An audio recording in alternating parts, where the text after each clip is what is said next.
윤석열 정부가 지금 현재 빚을 줄이기 위해서 안간힘을 써야 되는데 총선을 앞두고 돈 풀기를 또 하고 있습니다. 개막장인 거죠. 총선 5개를 앞두고 윤석열 정부가 어떤 식으로든 표를 얻기 위해서 매표 행위를 한다라고 보면 거의 맞을 것 같습니다. 디레버리징. 그러니까 가계부채를 축소하기 위해서 안간힘을 써야 되는데 또 은행들 팔 비틀어 가지고 최저 대출금리를 뭐 3%대로 내렸다 어쩐다 이런 뉴스가 계속 나오는 것 같습니다. 결국 저렇게 되면 나중에 더 큰 폭탄들이 터질 수밖에 없을 것 같습니다. 윤석열 정부는 정말로 미래에 대한 나라 경제에 대한 나중을 생각 안 하고 그냥 오늘만 사는 거죠.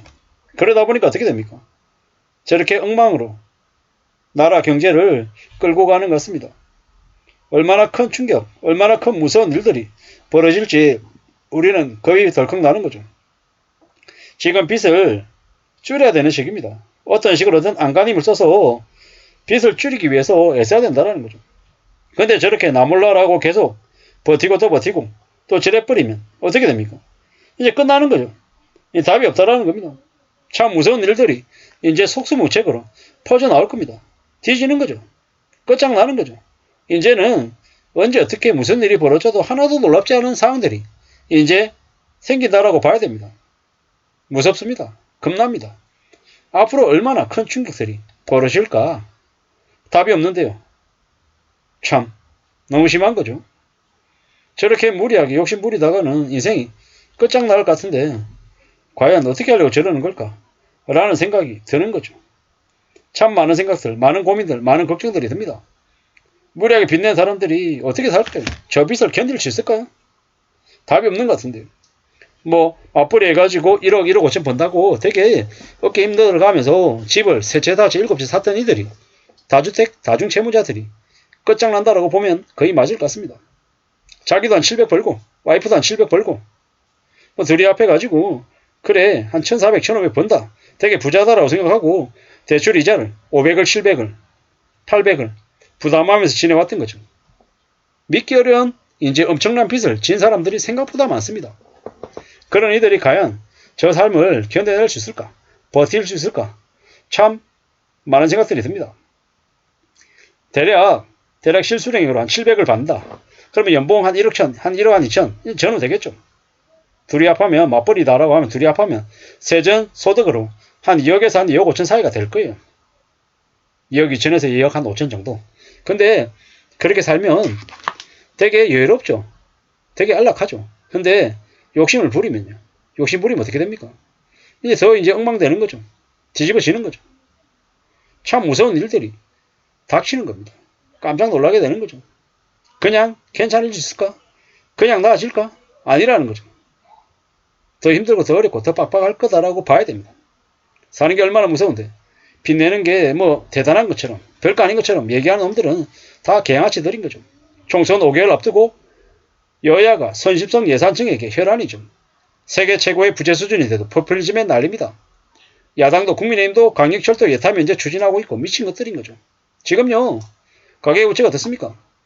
가계부채가 GDP 대비 가계부채가 100%, 기업 부채는요 126%. 일본보다 더 심하죠.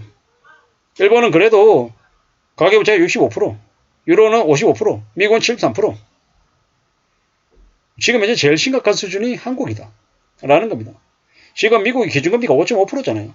2024년에 0.5%더 올려서 한 6%까지 올라간다는 얘기가 파다한데 그렇게 되면 한국은 어떻게 되겠습니까?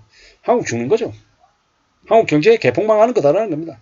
끝장이 나는 거다라는 겁니다. 지금은 엄청난 위기의 상황입니다. 일촉즉발의 위기 상황이다라고 봐도 하나도 이상하지 않죠. 그게 지금의 상황입니다. 앞으로 많은 이들이 개폭망할 겁니다. 난리가 날 거다라는 겁니다. 무서운 일들이 벌어지는 거죠.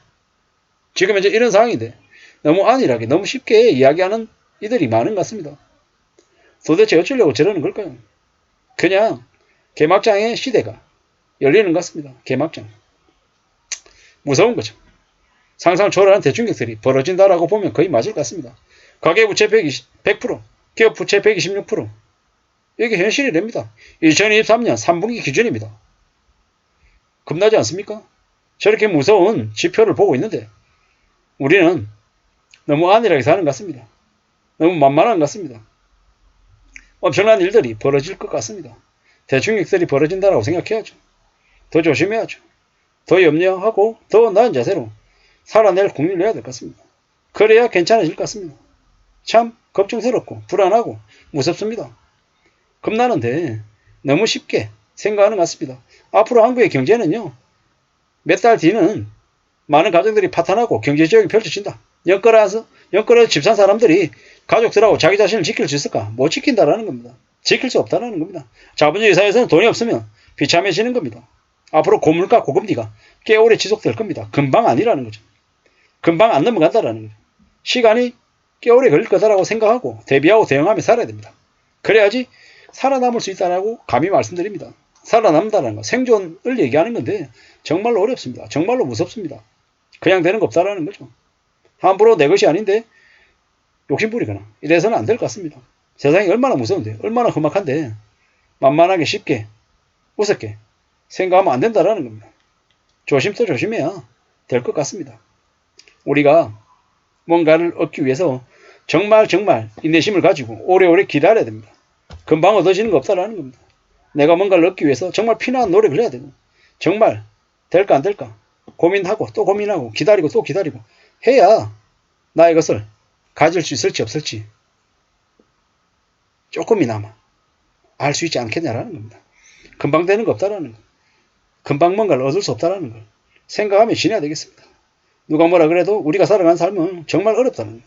정말 힘들다라는 걸 명심도 명심해야 되겠습니다. 그래야 나아지겠습니다. 참 부지런히 우리가 삶을 살아내겠다라고 각오해야죠. 그래야 뭐든 얻을 수 있지 않겠냐라는 겁니다. 참 무슨 생각들, 많은 고민들, 많은 생각들이 듭니다. 두고 봐야죠. 기다려야죠. 살펴야 됩니다. 그냥 되는 거 없습니다. 가만히 있는데 그냥 주어지는 게 어딨냐라는 거죠. 너무 쉽게 생각하고 너무 만만하게 움직였다거나 가진 건 모든 걸 다 뺏길 수 있다라는 겁니다. 그렇기 때문에 더 명심하고 더 조심하며 살아야 되겠습니다. 주요국 GDP 대비 기업 부채, 가계 부채 비율을 보십시오. 126% 100%. 일본, 유럽, 미국 우리가 제일 최악이다라는 거.